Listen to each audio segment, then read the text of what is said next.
আওয়ামী লীগের সঙ্গে রাজনীতি করতে করতে এই সমস্যা আস্তে আস্তে ধীরে ধীরে বিএনপির রাজনীতি যারা করেন তাদের মধ্যে সংক্রমিত হইতেছে। আমি পরিষ্কার পয়গাম দিয়ে দিতে চাই, পরিষ্কার এই বার্তা আমাদের পক্ষ থেকে দিয়ে দিতে চাই, যদি আমাদের রাজনৈতিক দর্শন নিয়ে, আমাদের কোনো পদক্ষেপ নিয়ে, আমাদের কোনো ভূমিকা নিয়ে আপনাদের কোনো আপত্তি থাকে সমালোচনা করবেন, কিন্তু ইসলামী রাজনীতিকে ধর্ম ব্যবসা বলে কটাক্ষজনক আপনাদের কেউ না করে। যদি আপনাদের কোনো নেতা, আপনাদের কোনো দায়িত্বশীল ইসলামী রাজনীতিকে যদি ধর্ম ব্যবসা বলে কটাক্ষ করার চেষ্টা করে, আপনাদের সঙ্গেও আওয়ামী লীগের মতো আচরণ করতে আমরা দুইবার ভাববো না।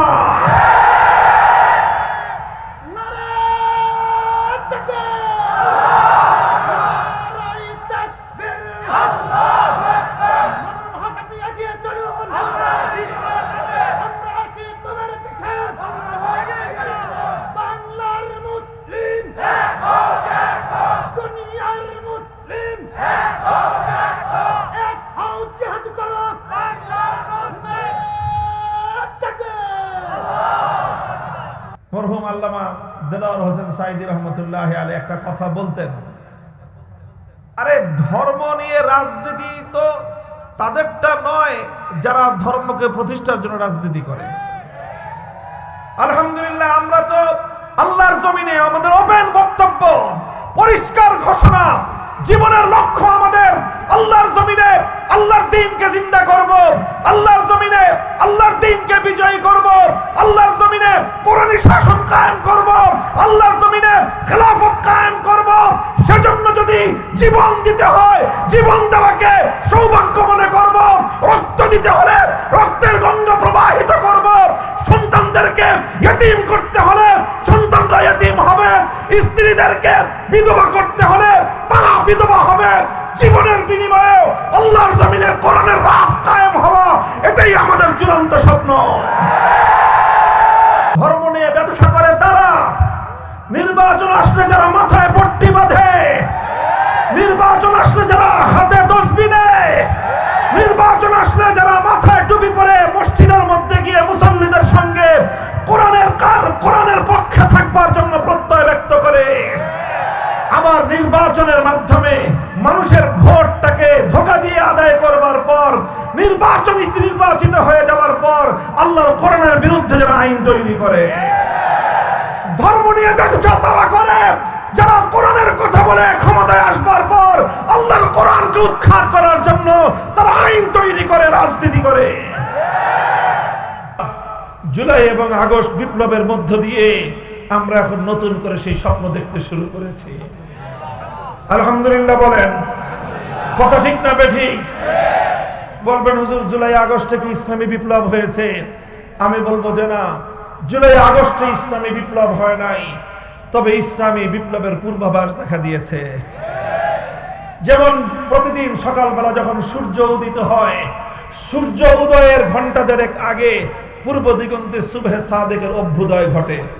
কথা বলেন ঠিক না বেঠিক? আমরা যখন ফজরের নামাজের ওয়াক্ত হয়, ফজরের নামাজ পড়ি, তখন কিন্তু সূর্য উঠে না। সূর্য উঠে তখন সুবহে সাদেক হয়। সুবহে সাদেক হলে দুনিয়ার মানুষ বুঝে আর কিছুক্ষণ পরে সূর্যের উদয় হবে। সমস্ত পাখিরা গান গেয়ে উঠে, সমস্ত পশু পাখি তারা কিচিরমিচির করে উঠে, তারা দুনিয়ার মানুষকে আগমনী বার্তা শোনাতে আরম্ভ করে, হে মানুষ আর ঘুমিয়ে থেকো না, কিছুক্ষণ পরেই পূর্ব দিগন্তে সূর্যের উদয় হবে, আলোয় আলোয় পৃথিবীটা উদ্ভাসিত হবে, রাতের অমানিসা অন্ধকার দূর হয়ে যাবে। তুমি ঘুমিয়ে থেকো না, জেগে উঠো, নতুন আলোকে তুমি স্বাগত জানাও। এর নামই হলো সুবহে জাদিদ, এর নামই হলো সুবহে সাদেক।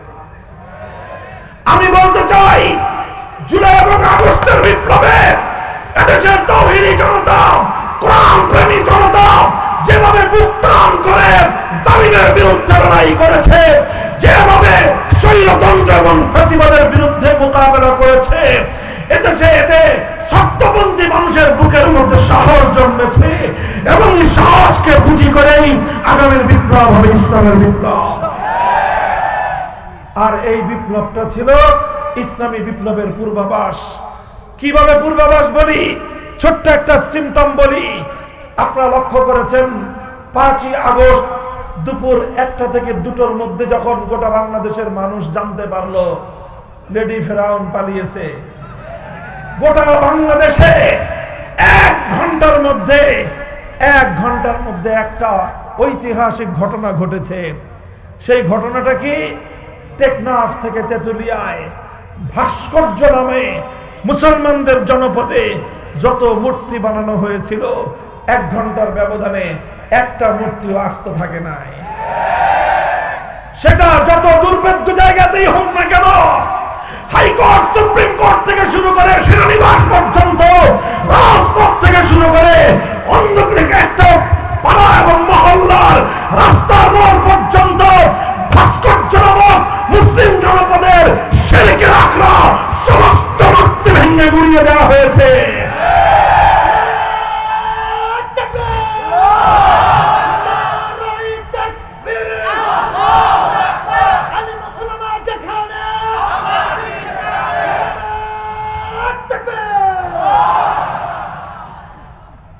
এটা বিপ্লবের সিম্পটম।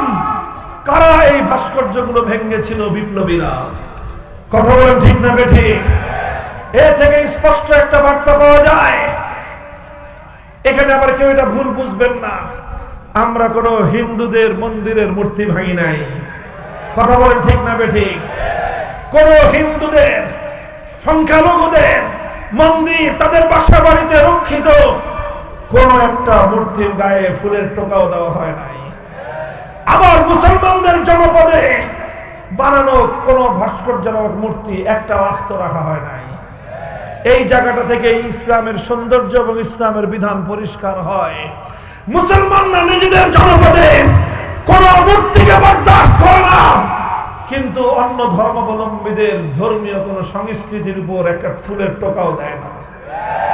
এটাই হলো ইসলামের সাম্প্রদায়িক সম্প্রীতির নজির। কথা বলেন ঠিক কিনা?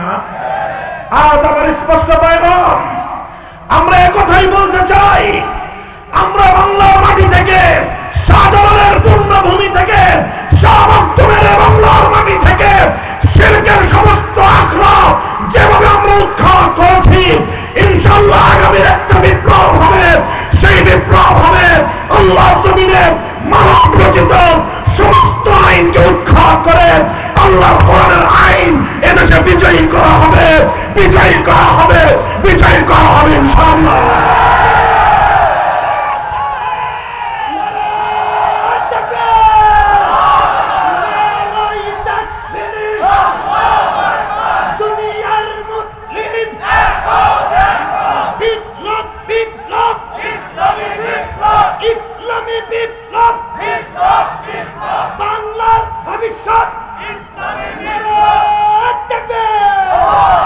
মুহতারাম হাজিরিন, আমরা আপনাদের কাছে এই পয়গাম পৌঁছে দিতে চাই, আপনারা এভাবে মসজিদ ভিত্তিক সমাজ তৈরি করুন।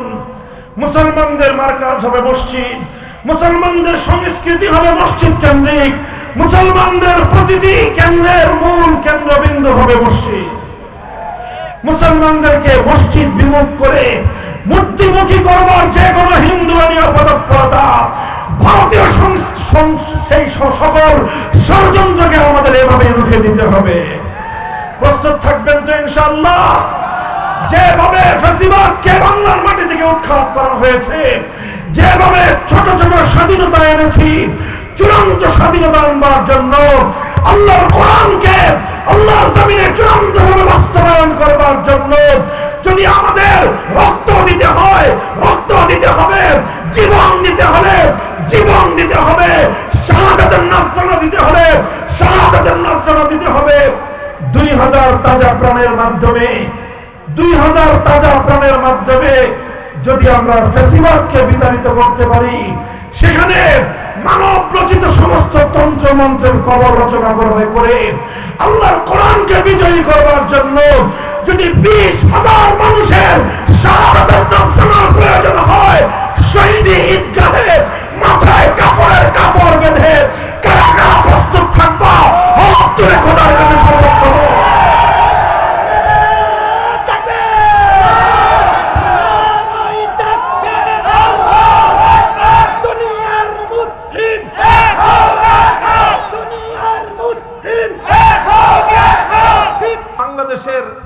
মিডিয়া নয়, সামাজিক যোগাযোগ মাধ্যম, আন্তর্জাতিক পর্যায় পর্যন্ত, জাতিসংঘ পর্যন্ত সকলের কাছে তার প্রত্যক্ষ দৃষ্টান্ত বিদ্যমান।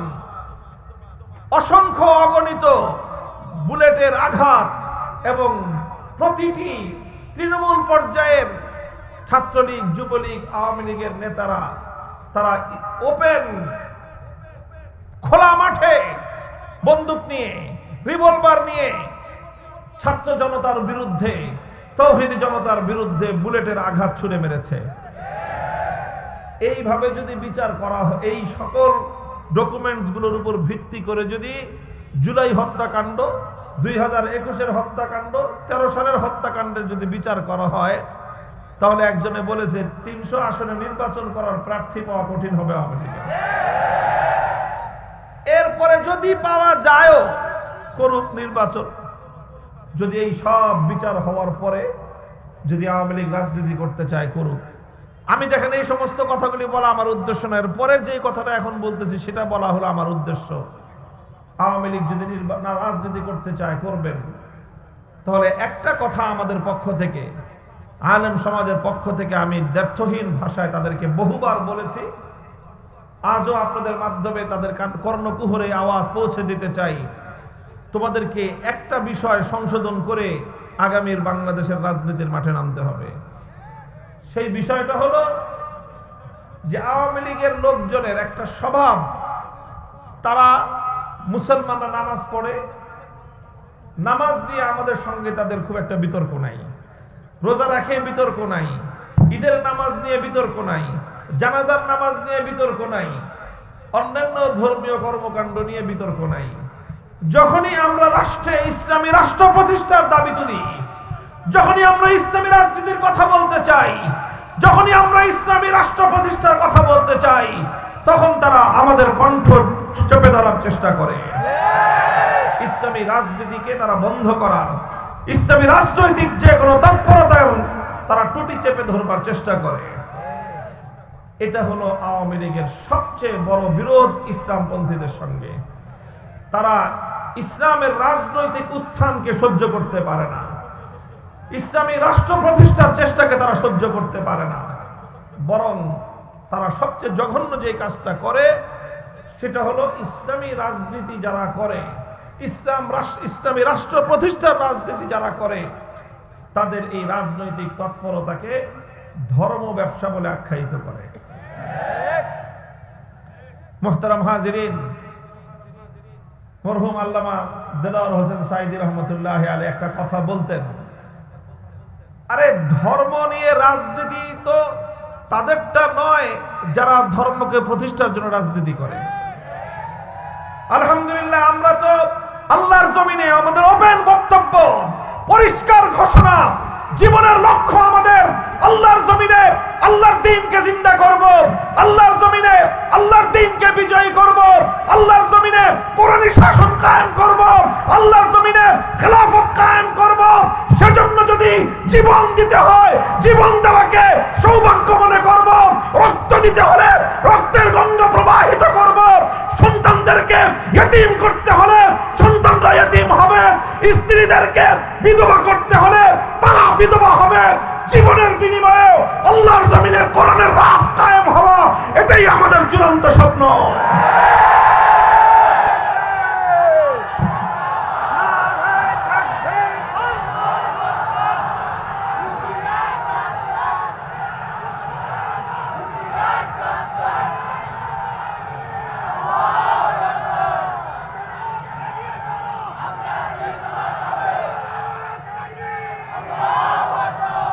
এটা তো আমাদের পরিষ্কার কথা। আমরা আমাদের সব কিছুর বিনিময়ে হলেও আল্লাহর জমিন আল্লাহর দ্বীনকে বিজয়ী করতে চাই, কোরআনের রাজ কায়েম করতে চাই, ইসলামী শাসন ব্যবস্থা প্রতিষ্ঠা করতে চাই। আল্লাহর এই জমিনকে আল্লাহর আইন দ্বারা আমরা শাসন এবং পরিচালনা করতে চাই। আল্লাহর পক্ষ থেকে আমাদেরকে যে খেলাফতের মহান জিম্মাদারি দেওয়া হয়েছে, সেই খেলাফতের দায়িত্বে সারা পৃথিবীতে আমরা আল্লাহ পাক রব্বুল আলামিনের খেলাফতের সোনালী শাসন ফিরিয়ে আনতে চাই। আমাদের এই কথার মধ্যে কোনো রাগঢাক নাই, কোনো রাগঢাক নাই, কোনো গোপনীয়তার কিছু নাই, এটা আমাদের ওপেন চ্যালেঞ্জ। আমরা এটাই করতে চাই।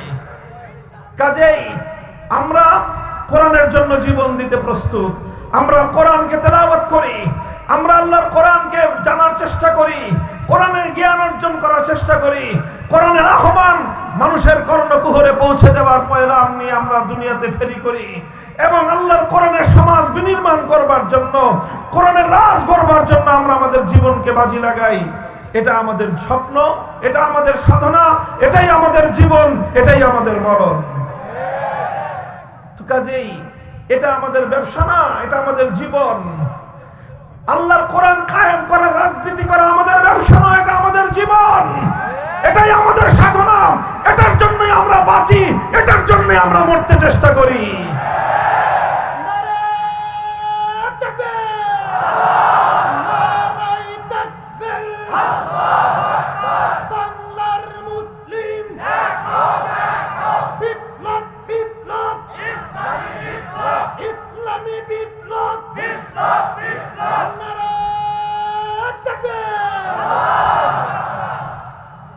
তবে ইসলাম নিয়ে ব্যবসা করে এক শ্রেণীর মানুষ আছে, ধর্ম নিয়ে ব্যবসা করে এক শ্রেণীর মানুষ আছে। এরা কারা? ধর্ম নিয়ে ব্যবসা করে তারা নির্বাচন আসলে যারা মাথায় পট্টি বাঁধে, নির্বাচন আসলে যারা হাতে তসবিহ নেয়, নির্বাচন আসলে যারা মাথায় টুপি পরে মসজিদের মধ্যে গিয়ে মুসল্লিদের সঙ্গে কোরআনের পক্ষে থাকবার জন্য প্রত্যয় ব্যক্ত করে, আবার নির্বাচনের মাধ্যমে মানুষের ভোটটাকে ধোঁকা দিয়ে আদায় করবার পর, নির্বাচিত হয়ে যাওয়ার পর আল্লাহর কোরআনের বিরুদ্ধে যারা আইন তৈরি করে। ধর্ম নিয়ে ব্যবসা তারা করে যারা কোরআনের কথা বলে ক্ষমতায় আসবার পর আল্লাহর কোরআনকে উৎখাত করার জন্য তারা আইন তৈরি করে, রাজনীতি করে। আমরা ধর্ম নিয়ে ব্যবসা করি না, আমরা ধর্মের রাজনীতি করি। আমরা ইসলাম নিয়ে ব্যবসা করি না, আমরা ইসলামের রাজনীতি করি।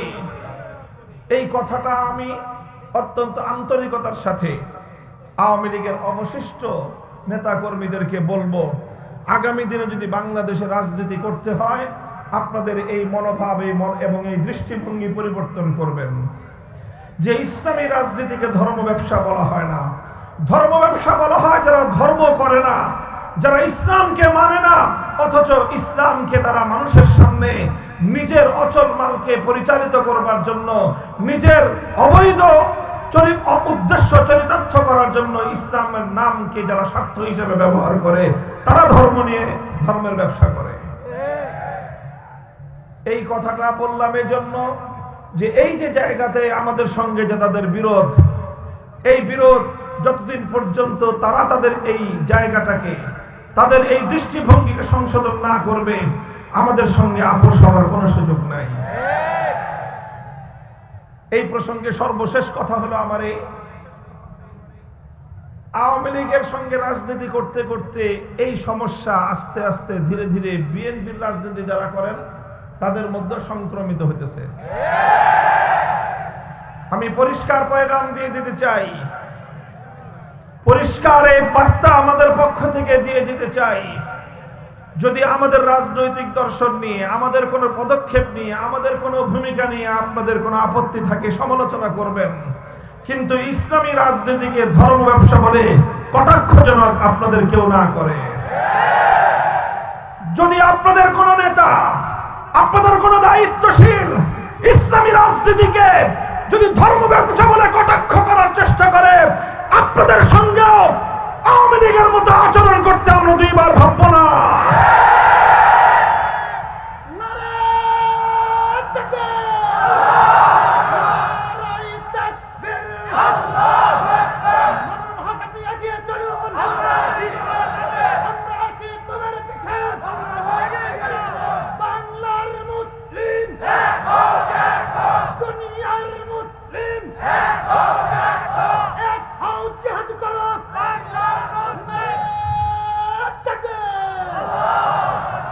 মুহতারাম হাজিরিন, কথাটা পরিষ্কার, সুন্দর পরিষ্কার একটা বার্তা।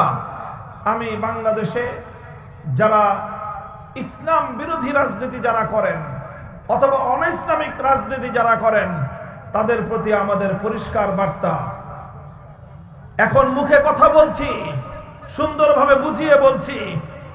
যদি আপনি ইসলামের বিরুদ্ধাচরণ করতে চান, গণতান্ত্রিক দেশে ইসলামের বিরুদ্ধাচরণ করতে পারেন।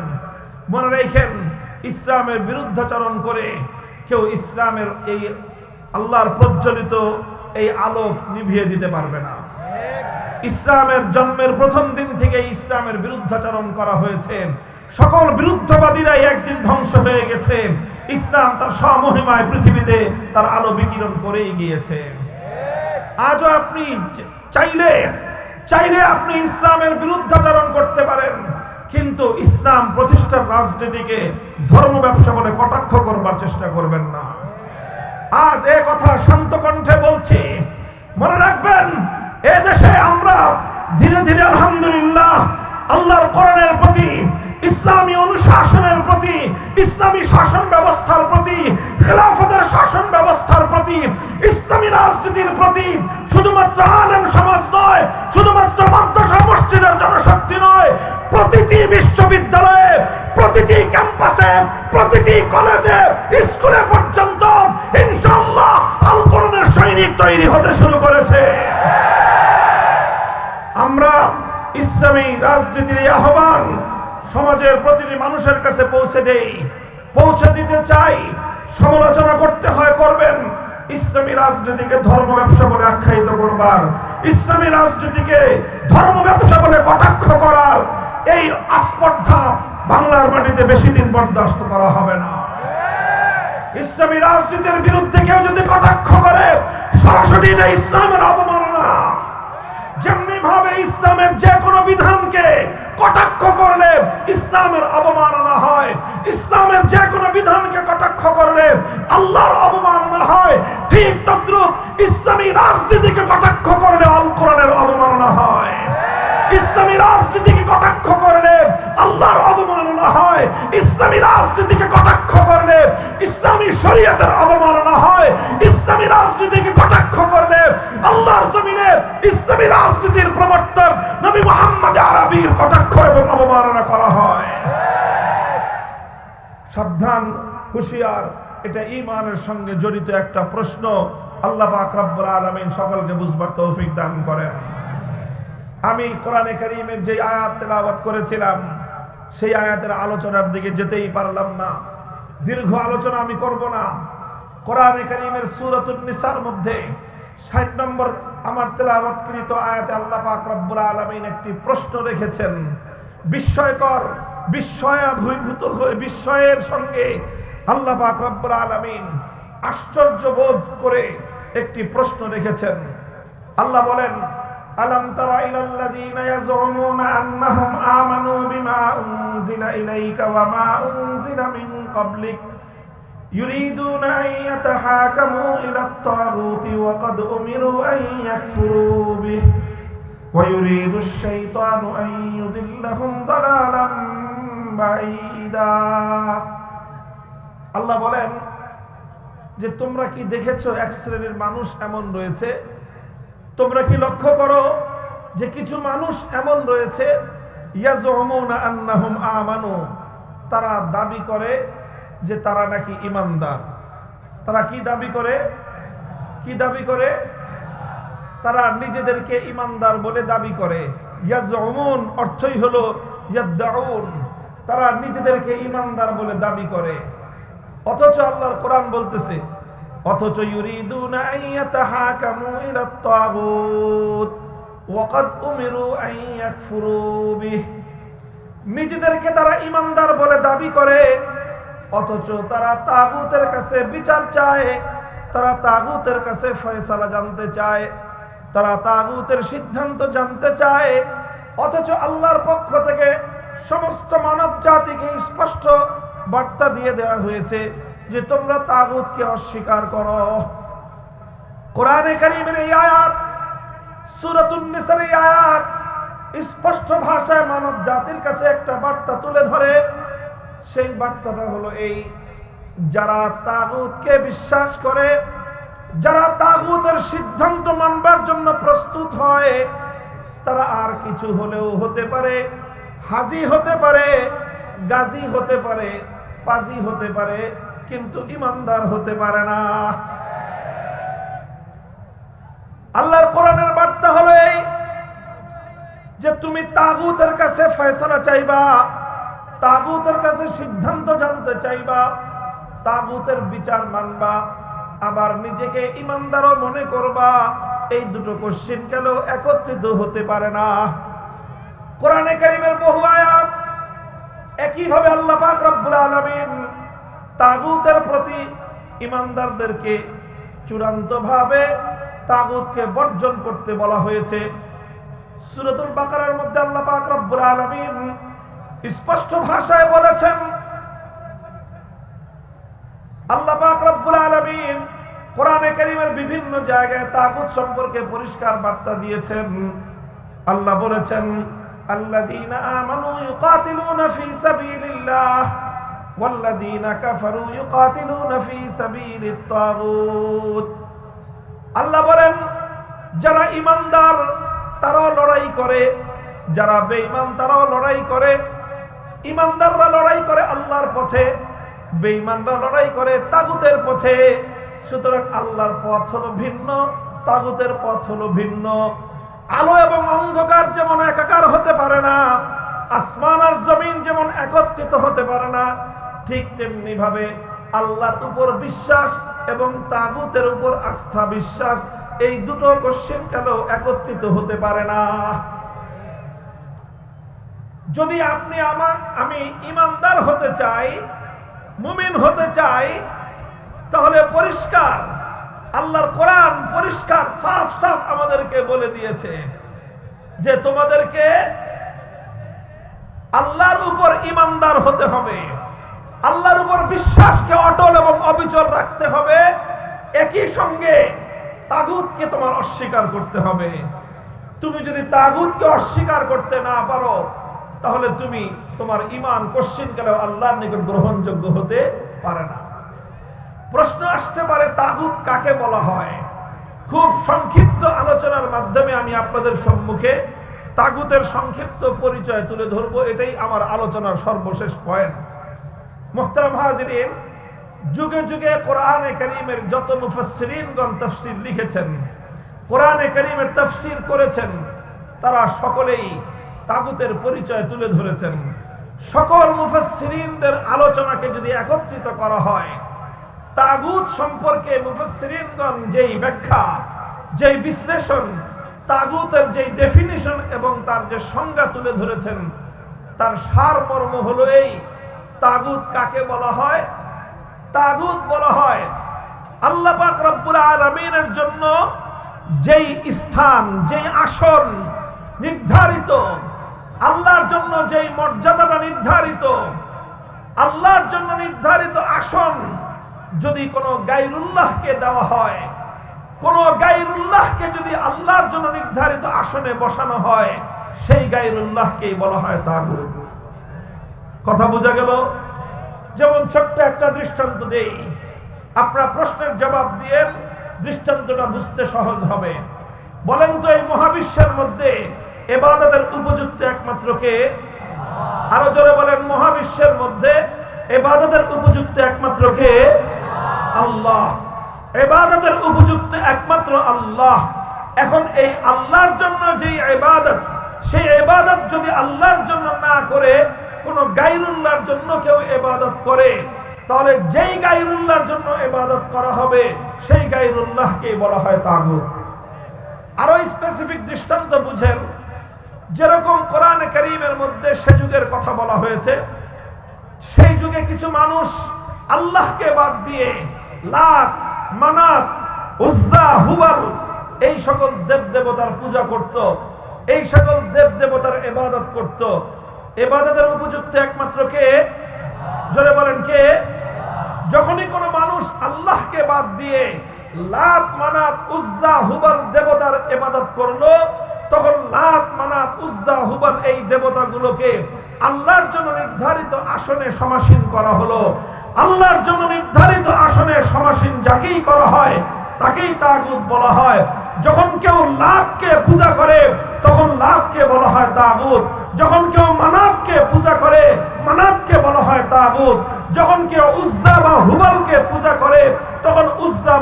সকলকেই বলা হয় তাগুত।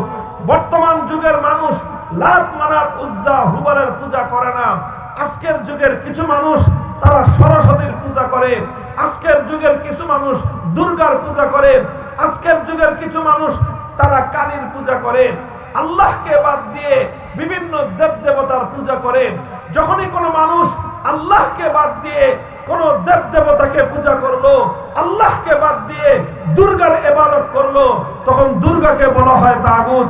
আল্লাহকে বাদ দিয়ে সরস্বতীর ইবাদত করলো, সরস্বতীকে বলা হয় তাগুত।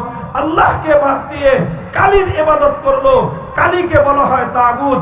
অর্থাৎ যে আসন একমাত্র আল্লাহর জন্য নির্ধারিত, সেই আসনে যদি কোনো গায়রুল্লাহকে বসানো হয়, সেই গায়রুল্লাহকেই বলা হয় তাগুত। তাগুতের পরিচয় বুঝতে পারলেন? এতক্ষণ পর্যন্ত আমি যেই তাগুতের কথা বললাম, এটা হলো ইবাদতের ক্ষেত্রে তাগুত। ঈমানের জন্য অপরিহার্য জরুরি বিষয় হলো প্রত্যেকটা মুমিনকে, প্রত্যেক ব্যক্তিকে একত্ববাদ তথা তাওহীদকে বিশ্বাস করতে হবে। তাওহীদ হলো ঈমানের সবচেয়ে গুরুত্বপূর্ণ বুনিয়াদ। ঈমানের সবচেয়ে গুরুত্বপূর্ণ বুনিয়াদ কি বললাম? বলেন কি? তাওহীদ। তাওহীদ মানে কি? একত্ববাদ। তাওহীদ মানে কি? একত্ববাদ। এই একত্ববাদের একটা অংশ হলো তাওহীদ ফিল ইবাদাহ। ইবাদতের মধ্যে আল্লাহর একত্ববাদকে মানতে হবে। ইবাদতের একমাত্র উপযুক্ত কে? জোরে বলেন, ইবাদতের একমাত্র উপযুক্ত কে? ইবাদতের উপযুক্ত একমাত্র আল্লাহকে বিশ্বাস করা, ইবাদতের উপযুক্ত একমাত্র আল্লাহকে স্বীকার করা, ইবাদতের উপযুক্ত একমাত্র আল্লাহকে মান্য করা, এটাকে বলা হয় তাওহীদ ফিল ইবাদাহ। আল্লাহকে বাদ দিয়ে যখন কোনো গায়রুল্লাহর ইবাদত করা হয়, এটাই হলো শিরক। আর যেই গায়রুল্লাহর ইবাদত করা হলো তাকেই বলা হয় তাগুত। ইবাদতের মধ্যে যেরকম তাওহীদকে বিশ্বাস করতে হয়, ঠিক তাওহীদের আরেকটা গুরুত্বপূর্ণ অংশ হলো তাওহীদ ফিল হাকিমিয়াহ। হাকিমিয়াতের অর্থ হলো এই আসমান এবং জমিন সহ মহাবিশ্বের মধ্যে মাখলুকাতের জন্য, সকল সৃষ্টি জগতের জন্য আইন তৈরি করবার, বিধান তৈরি করবার একমাত্র অধিকার কার? চিৎকার করে বলেন, এই মহাবিশ্বের মধ্যে আইন এবং বিধান তৈরি করবার চূড়ান্ত ক্ষমতা একমাত্র কার? এই মহাবিশ্বের মধ্যে ইবাদতের উপযুক্ত একমাত্র কে?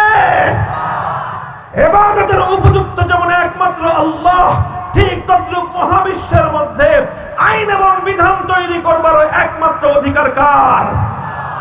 একমাত্র অধিকার হলো আল্লাহর। ইবাদতের উপযুক্ত একমাত্র আল্লাহ, এটাকে বলা হয় তাওহীদ ফিল ইবাদাহ, ইবাদতের তাওহীদ। ঠিক তদ্রূপ আইন এবং বিধান তৈরি করবার ক্ষেত্রে চূড়ান্ত ক্ষমতা একমাত্র আল্লাহর, এটাকে বলা হয় তাওহীদ ফিল হাকিমিয়াহ, অর্থাৎ আইন তৈরি করবার, বিধান তৈরি করবার তাওহীদ। এবার আমি আপনাদেরকে জিজ্ঞাসা করি, কোন একজন মানুষ যদি আল্লাহর ইবাদত করে আবার দুর্গারও পূজা করে, লোকটা ঈমানদার না বেঈমান? একজন মানুষ 24 ঘন্টার মধ্যে 23 ঘন্টা 55 মিনিট আল্লাহর ইবাদত করলো, শুধুমাত্র 5 মিনিটের জন্য কোন গায়রুল্লাহর ইবাদত করলো, কোন দেবতার পূজা করলো, আপনারা বলেন দেখি লোকটা ঈমানদার না বেঈমান? কারণ কি? সে তো 23 ঘন্টা 55 মিনিট অথবা 23 ঘন্টা 59 মিনিট সে একমাত্র আল্লাহর ইবাদত করলো, আর একটা মিনিট শুধুমাত্র আল্লাহকে বাদ দিয়ে কোন গায়রুল্লাহর ইবাদত করলো। এরপরে কি লোকটা ঈমানদার থাকতে পারে? কেন থাকতে পারবে না? কারণ ঈমানের সঙ্গে কোন শিরক গ্রহণযোগ্য হতে পারে। মুহতারাম হাজিরিন, কথাটা এই জায়গায় একটু লক্ষ্য করে বুঝুন, একটু মনোযোগ দিয়ে বোঝার চেষ্টা করুন। বড় এক ভয়াবহ বিপদের মধ্যে মুসলিম উম্মাহকে নিমজ্জিত করে দেয়া হয়েছে। ইসলামী রাজনীতি নিয়ে কোন কথা বলি, রাজনৈতিক বিষয় নিয়ে জন্যই কথা বলি, কারণ রাজনৈতিক কুফরি মতবাদের মাধ্যমে লক্ষ কোটি মুসলমানদের ঈমানকে যেভাবে হরণ করা হচ্ছে, অন্য কোন কার্যকলাপের মাধ্যমে এই পরিমাণ মুসলমানের ঈমান হরণ হয় না। বন্ধুগণ, আমার বাংলাদেশের কোন একজন মুসলমান 1 মিনিটের জন্য, 1 মুহূর্তের জন্য কোন একটা দেবতার পূজা করবে, কোন মুসলমান সেটা দেখে বরদাস্ত করতে পারে না, কারণ প্রত্যেকটা মুসলমান এই কথা জানে যে ইবাদতের একমাত্র উপযুক্ত হলো আল্লাহ। আল্লাহকে বাদ দিয়ে কোন গায়রুল্লাহর যদি পূজা করা হয়, তাহলে এক মুহূর্তের জন্য কোন গায়রুল্লাহর ইবাদত করলে একজন মানুষ আর কিছু হলেও হতে পারে, ঈমানদার থাকতে পারে না। কিন্তু বড় দুঃখ এবং পরিতাপের বিষয়, ইবাদতের উপযুক্ত যেরকম একমাত্র আল্লাহ, ওই এক আল্লাহকে বাদ দিয়ে গায়রুল্লাহর ইবাদত করলে যেরকম মানুষের ঈমান থাকে না, ঠিক তদ্রূপ মানব জাতির জন্য, বিশ্বের জন্য, গোটা মাখলুকাতের জন্য আইন এবং বিধান তৈরি করবার একমাত্র অধিকার কার? এটাও তো তাওহীদ, এটাও তো আল্লাহর একত্ববাদ। অথচ অসংখ্য অগণিত মানুষ ইসলামের নাম ধারণ করে, অসংখ্য অগণিত মানুষ 5 ওয়াক্ত নামাজ পড়ে, অসংখ্য অগণিত মানুষ বছর বছর হজ করে, প্রতি বছর রোজা রেখে, অসংখ্য অগণিত মানুষ মাথায় টুপি পরে, মুখে দাড়ি রেখে, তারা তাওহীদ ফিল হাকিমিয়্যার বিশ্বাসকে লঙ্ঘন করে আল্লাহর আইনের জায়গায় গায়রুল্লাহর আইনকে সমান মর্যাদা দিয়ে তারা তাদের ঈমানকে ধ্বংস করে বেঈমান আর মুশরিকে পরিণত হচ্ছে। এই বিষয়ে কোনো কথা নাই। এই বিষয়ে কথা বলতে গেলে আমাদের টুটি চেপে ধরবার চেষ্টা করা হয়। এই বিষয়ে মুসলমানদেরকে সতর্ক করতে গেলেই বলে যে হুজুররা ওয়াজের মাঠে রাজনীতি করবেন না। আমরা তো রাজনীতি করতে চাই নাই, কিন্তু যখন আমরা দেখি রাজনীতির মাধ্যমে সরল প্রাণ মুসলমানদের ঈমান হরণ করা হয়, তখন সেই কুফরি রাজনীতির বিরুদ্ধে কথা বলা আলেমদের ফরজ। সেই কুফরি রাজনীতির বিরুদ্ধে তখন কথা বলা, উম্মতকে সতর্ক করা প্রত্যেকটা ঈমানদার আলেমের দায়িত্ব এবং কর্তব্য হয়ে দাঁড়ায়। মুহতারাম হাজিরিন, এই কথা অনেক লম্বা দীর্ঘ একটা আলোচনার বিষয়। রাত গভীরে এত সূক্ষ্ম বিষয় দীর্ঘ আলোচনা করবার কোনো সুযোগ আমার নাই। আমি শুধু আল্লাহর পয়গম্বরের একটি হাদিসের উদ্ধৃতি দিচ্ছি আপনাদেরকে, বিষয়টা একটু বোঝানোর জন্য। লক্ষ্য করে বুঝেন, এরপরে আলোচনা সমাপ্ত হবে। হযরতে আদী ইবনে হাতেম রাদিয়াল্লাহু তাআলা আনহু আল্লাহর নবীর একজন জলিলুল কদর সাহাবী, অতি উচ্চ মর্যাদা সম্পন্ন একজন সাহাবী। নাম হলো তার আদী, তার বাবার নাম হাতেম তাই। আমরা হাতেম তাইয়ের নাম শুনেছি, বিশ্ববিখ্যাত, পৃথিবীর মধ্যে একজন দানবীর। আজও পর্যন্ত পৃথিবীতে দান এবং মানুষকে উপকার করার ক্ষেত্রে এক কিংবদন্তি নাম হলো হাতেম তাই। এই হাতেম তাইর ছেলে ছিলেন আদী ইবনে হাতেম। আদী ইবনে হাতেম তিনি তার গোত্রের একজন সর্দার ছিলেন, প্রধান ছিলেন। তারা খ্রিস্টান জাতি ছিলেন। সেই আদী ইবনে হাতেম আল্লাহর নবীর কাছে আসলেন নবীজির সঙ্গে দেখা করতে। নবীজির কাছে এসে দেখেন যে আল্লাহর নবী কোরআনে কারীমের সূরাতুল বারাতের আয়াত তেলাওয়াত করতেছেন। ইত্তাখাযু আহবারাহুম ওয়া রুহবানাহুম আরবাবাম মিন দুনিল্লাহ। ইত্তাখাযু আহবারাহুম ওয়া রুহবানাহুম আরবাবাম মিন দুনিল্লাহ। আল্লাহ পাক রব্বুল আলামিন কোরআনে কারীমের মধ্যে খ্রিস্টানদের সম্পর্কে একটা অভিযোগ করেছেন। অভিযোগটা হলো, খ্রিস্টানরা তাদের মধ্যকার 2 শ্রেণীর মানুষ। এক হলো আহবার, অর্থাৎ তাদের মধ্যে যারা জ্ঞানী সম্প্রদায়, আরেক হলো তাদের রুহবান, তাদের মধ্যে যারা পাদ্রী সম্প্রদায়। তাদের জ্ঞানী এবং তাদের পাদ্রী, এই 2 শ্রেণীর মানুষকে তারা রব বলে গ্রহণ করে নিয়েছে, আল্লাহকে বাদ দিয়ে। এটা হলো খ্রিস্টানদের ধর্মবিশ্বাস। যখন আল্লাহর নবী কোরআনের এই আয়াত শুনলেন, এই আয়াত তেলাওয়াত করলেন, আদী ইবনে হাতেম আল্লাহর নবীর কাছে প্রশ্ন করলেন যে ইয়া রাসূলুল্লাহ, আপনার কোরআনের মধ্যে, আপনাদের ধর্মগ্রন্থে আমাদের খ্রিস্টানদের সম্পর্কে যে অভিযোগটা করা হয়েছে, সেই অভিযোগটা তো অবাস্তব। আল্লাহর নবী বললেন, কিভাবে অবাস্তব? বললেন, আমরা তো কোনোদিন কোনো খ্রিস্টান আমাদের কোনো জ্ঞানী বলি নাই। আমরা তো কোনোদিন আমাদের কোনো জ্ঞানী ব্যক্তির পূজা বা ইবাদত করি না। আমরা তো কোনোদিন আমাদের মধ্যকার কোনো পাদ্রীর পূজা করি না। আমরা তো কোনোদিন আমাদের কোনো পাদ্রীকে আমাদের রব বলে আমরা ঘোষণা করি নাই। তাহলে আপনি কেন বলছেন যে খ্রিস্টানরা তাদের পাদ্রী এবং তাদের জ্ঞানীদেরকে রব বলে গ্রহণ করে নিয়েছে? এই কথাটা তো খ্রিস্টানদের সম্পর্কে ঠিক নয়। আল্লাহর নবী তখন আদী ইবনে হাতেমকে পাল্টা প্রশ্ন করলেন, হে আদী, তুমি জবাব দাও, হে আদি তুমি জবাব দাও যে তোমরা আলাস্তুম হারামতুম মা হারামুহু ওয়া আহলালতুম মা আহাল্লুহু, তুমি আমাকে একটা জবাব দাও, তোমাদের খ্রিস্টানদের মধ্যে এমন কোন রীতি আছে কিনা যে আল্লাহ পাক রব্বুল আলামিন কোন একটা জিনিসকে বৈধ বলেছেন, অথচ আল্লাহর সেই হালালকৃত বৈধ জিনিসটাকে তোমাদের জ্ঞানী এবং পাদ্রীরা মিলে যদি অবৈধ ঘোষণা করে দেয়, তখন খ্রিস্টান তোমরা সম্প্রদায়, তোমাদের জ্ঞানীদের, তোমাদের সুশীল সমাজ যখন সেটাকে অবৈধ বলল, আল্লাহ বৈধ বলেছেন, হালাল বলেছেন, তোমাদের সুশীলরা যখন সেটাকে হালাল অবৈধ বলে দেয়, তোমরা সেটাকে অবৈধ বলে মেনে নাও। আবার বিপরীতে আল্লাহ যেটাকে অবৈধ করেছেন, আল্লাহ যেটাকে হারাম করেছেন, তোমাদের জ্ঞানী সম্প্রদায়, পাদ্রী সম্প্রদায় মিলে সেটাকে যখন বৈধ বলে দেয়, তখন তোমরা সেটাকে বৈধ বলে মেনে নাও। এমন বিষয় খ্রিস্টানদের মধ্যে আছে কিনা? তখন আদি ইবনে হাতেম বললেন যে হ্যাঁ ইয়া রাসূলুল্লাহ, এই ধরনের বিষয় তো খ্রিস্টানদের মধ্যে আছে। খ্রিস্টানদের মধ্যে এমন অহরহ ঘটনা ঘটে যখন তাদের আল্লাহ প্রদত্ত কোনো বিধান, আসমানি শরীয়তের কোনো বিধান যখন তাদের পছন্দ হয় না, আল্লাহ যেটাকে বৈধ করলেন এটা তাদের পছন্দ হয় না, তখন তাদের পাদ্রীরা এবং তাদের জ্ঞানীরা মিলে সেটাকে অবৈধ ঘোষণা করে দেয়, আর খ্রিস্টান সম্প্রদায় সেটাকে অবৈধ বলে মেনে নেয়।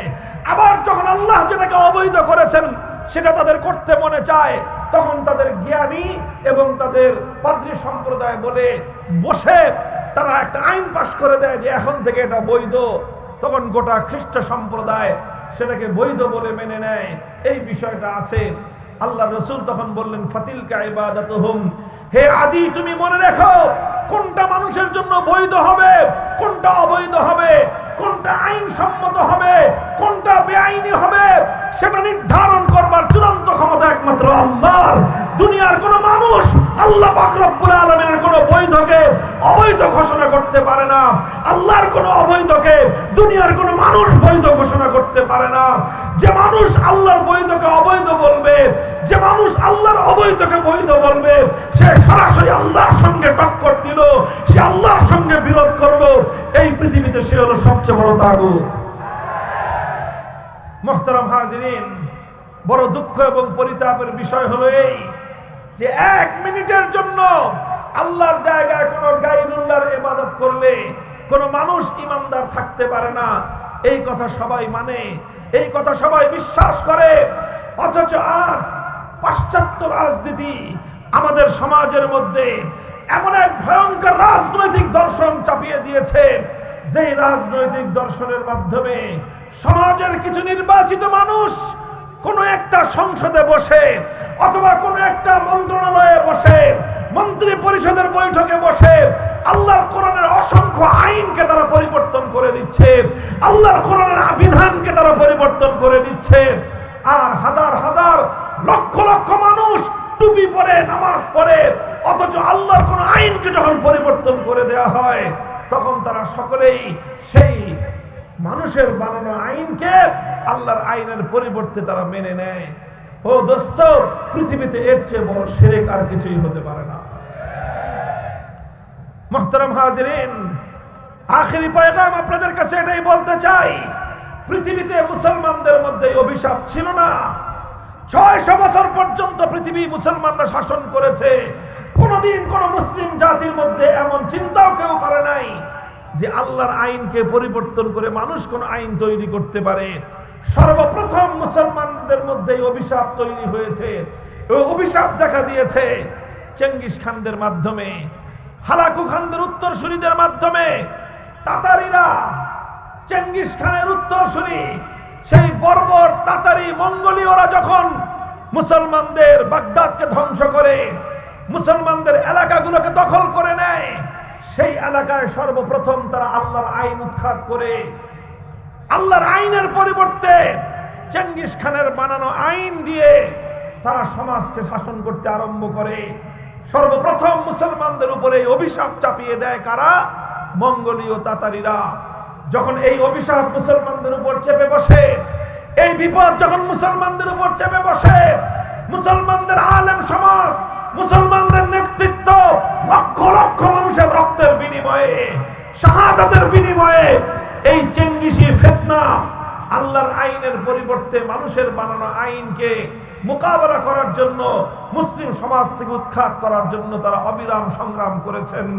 শাইখুল ইসলাম ইবনে তাইমিয়া রাহমাতুল্লাহি আলাইহি, যার নাম আজ উচ্চারণ করা হয় আরবে এবং আজমে, যেই শাইখুল ইসলাম ইবনে তাইমিয়ার নাম উচ্চারণ না করে দুনিয়ার মুসলিম উম্মাহ আজ এক কদম সামনে চলতে পারে না।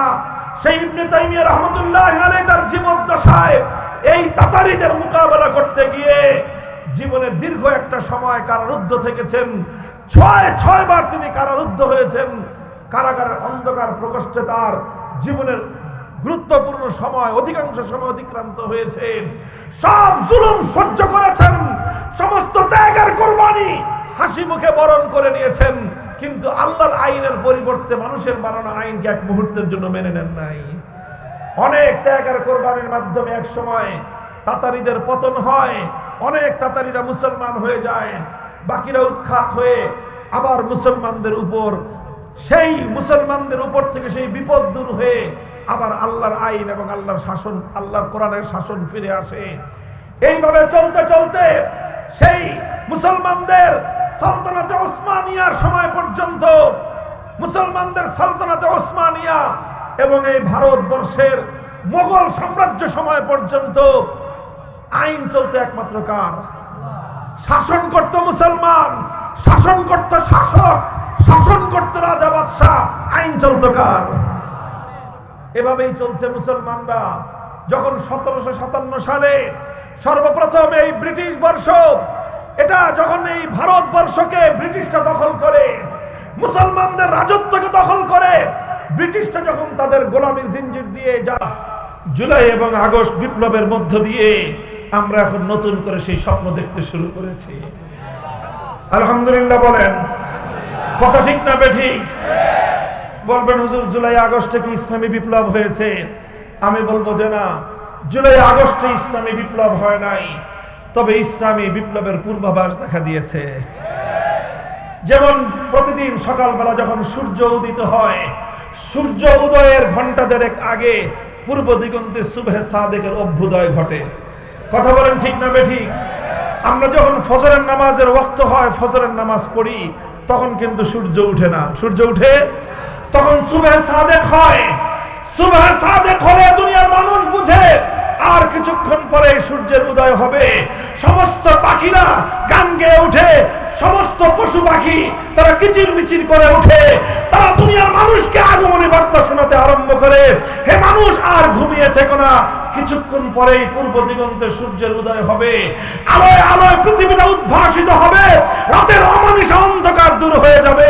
তুমি ঘুমিয়ে থেকো না, জেগে উঠো, নতুন আলোকে তুমি স্বাগত জানাও। এর নামই হলো সুবহে জাদিদ, এর নামই হলো সুবহে সাদেক। আমি বলতে চাই, জুলাই এবং আগস্টের বিপ্লবে এদেশের তাওহীদি জনতা, কোরআন প্রেমী জনতা যেভাবে বুক টান করে জালিমের বিরুদ্ধে লড়াই করেছে, যেভাবে স্বৈরতন্ত্র এবং ফ্যাসিবাদের বিরুদ্ধে মোকাবেলা করেছে, এতে সত্যপন্থী মানুষের বুকের মধ্যে সাহস জন্মেছে, এবং এই সাহসকে পুঁজি করেই আগামীর বিপ্লব হবে ইসলামের বিপ্লব। আর এই বিপ্লবটা ছিল ইসলামী বিপ্লবের পূর্বাভাস। কিভাবে পূর্বাভাস বলি? ছোট্ট একটা সিম্পটম বলি। আপনারা লক্ষ্য করেছেন 5ই আগস্ট দুপুর 1টা থেকে 2টোর মধ্যে যখন গোটা বাংলাদেশের মানুষ জানতে পারলো লেডি ফেরাউন পালিয়েছে, গোটা বাংলাদেশে 1 ঘন্টার মধ্যে একটা ঐতিহাসিক ঘটনা ঘটেছে। সেই ঘটনাটা কি? টেকনাফ থেকে তেতুলিয়ায় ভাস্কর্য নামে মুসলমানদের জনপদে যত মূর্তি বানানো হয়েছিল, 1 ঘন্টার ব্যবধানে একটা মূর্তিও আস্ত থাকে নাই। সেটা যত দুর্ভেদ্য জায়গাতেই হোক না কেন, হাইকোর্ট, সুপ্রিম কোর্ট থেকে শুরু করে সেনানিবাস পর্যন্ত, রাজপথ থেকে শুরু করে অন্য একটা পাড়া এবং মহল্লার রাস্তার মোড় পর্যন্ত ভাস্কর্য নামক মুসলিম জনপদের শিরকের আখড়া সমস্ত মূর্তি ভেঙে গুড়িয়ে দেওয়া হয়েছে।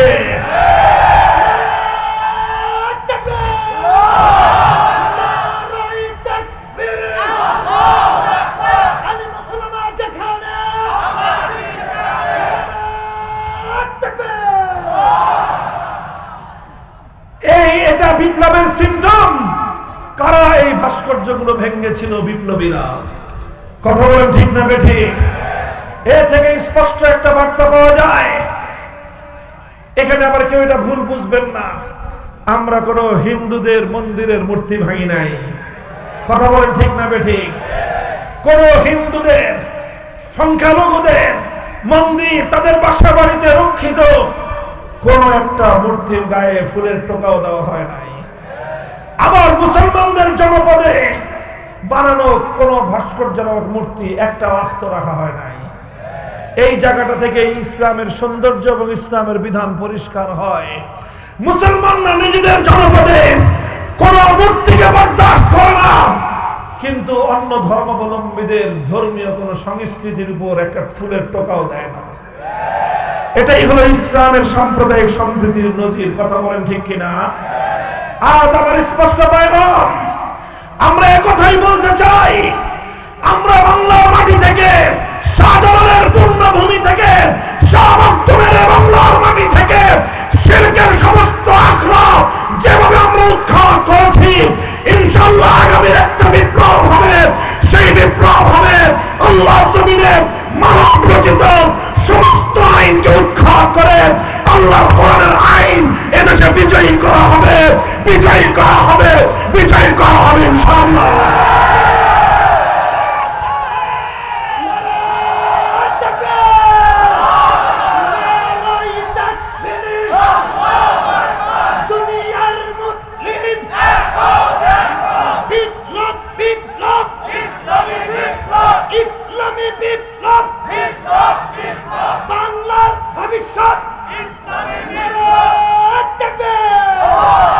মুহতারাম হাজিরিন, আমরা আপনাদের কাছে এই পয়গাম পৌঁছে দিতে চাই, আপনারা এভাবে মসজিদ ভিত্তিক সমাজ তৈরি করুন। মুসলমানদের মার্কাজ হবে মসজিদ, মুসলমানদের সংস্কৃতি হবে মসজিদ কেন্দ্রিক, মুসলমানদের প্রতিটি কেন্দ্রের মূল কেন্দ্রবিন্দু হবে মসজিদ। মুসলমানদেরকে মসজিদ বিমুখ করে মূর্তিমুখী করবার যে কোনো হিন্দুয়ানীয় পদক্ষেপতা, ভারতীয় সেই সকল ষড়যন্ত্রকে আমাদের এভাবে রুখে দিতে হবে।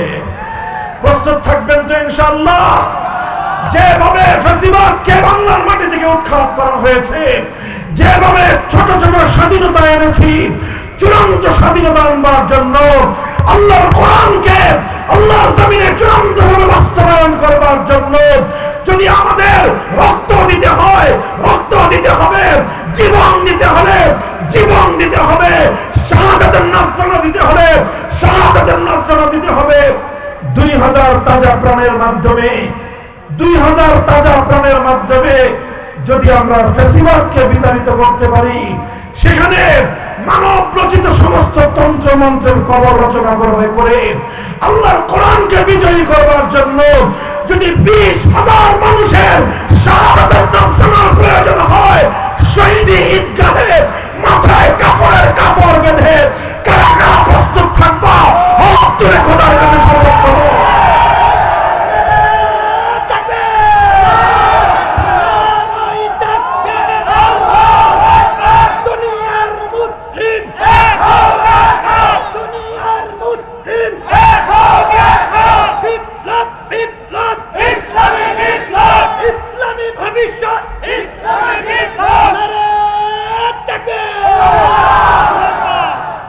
এগুলো শুধু মুখের কথার কথা না, শপথ, অঙ্গীকার?